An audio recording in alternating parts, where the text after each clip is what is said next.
wach mantiere karka winjo wach motimore ground mano kaka nachoko gi bang' mosruok leoni mano be gima ne rado go Migori gimineno ka Nairobi ka gi paro mathoth jo Kenya wuoyo jo Kenya chiwo paro gi in fact gima timore e pinywa mar Kenya ka kika wach Afrika en ni ji osebedo gi paro moro ni ka un e sirikal to dongruok ni gweng'u kun moko onge dongruok. Anyalo paro handshake manotimore kind the late President Moi gi jaduong' Raila Odinga.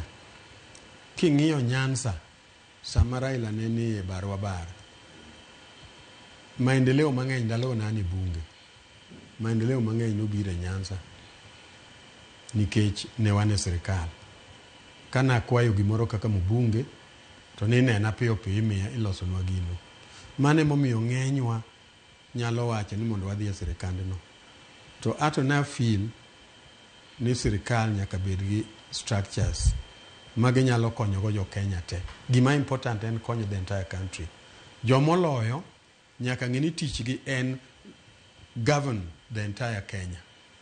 To jomoloka gin bende gibed recognized mondo migi space magi nyalo encounter go gik maricho matimore sirikal.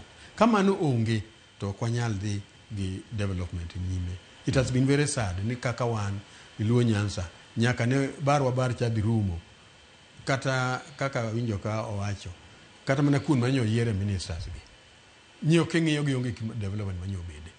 Omi ana kwayo ni sirikal should have a structure.